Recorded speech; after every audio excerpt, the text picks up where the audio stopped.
AI, machine learning, and all sorts of other really impressive digital technologies are going to be as good as what we make of them. So it's wrong to ask the question, what will AI do to labor?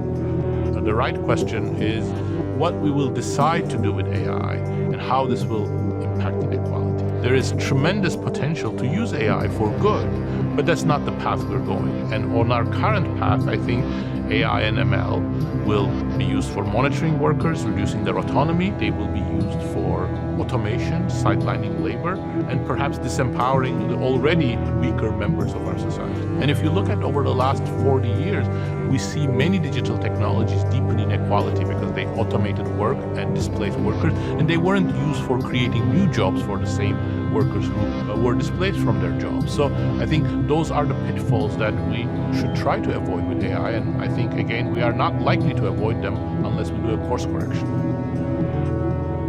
If we leave it to the market, whether we're going to use AI for automating work or monitoring workers or creating new tasks, what does that mean? It's not the market. It's Google and Facebook and Amazon and Microsoft and OpenAI. That's not the market. We already live in a world in which there are very, very big corporations that have an enormous influence on our society, on the future of work, and they're not the market, and they have their own ideology, they have their own priorities, they have their own profit motives, they have their own business models. I don't think we can just think that there's a miraculous market that's going to solve all problems. Every political regime depends on information. Every political regime depends on some degree of who controls information, how information is presented, who manipulates whom, what agendas are encouraged. And AI is changing that completely, and it's changing that again in a very lopsided way, because AI is very much concentrated in the hands of a few people and a few companies. You know, AI is completely unique.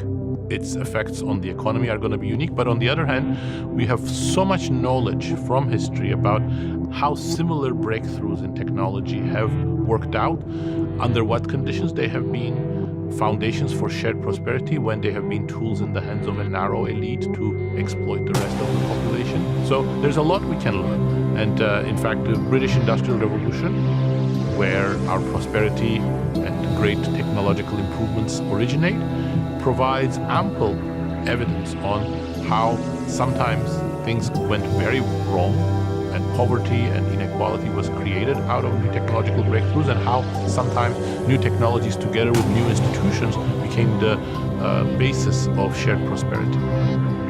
I think we're going to see a lot of investment in AI and related technologies, and I think that they are going to be rolled out very quickly in some businesses, and there's going to be a lot of disappointment. There's going to be a lot of disappointment because in the middle of the hype, many businesses are going to try to implement the technologies too fast.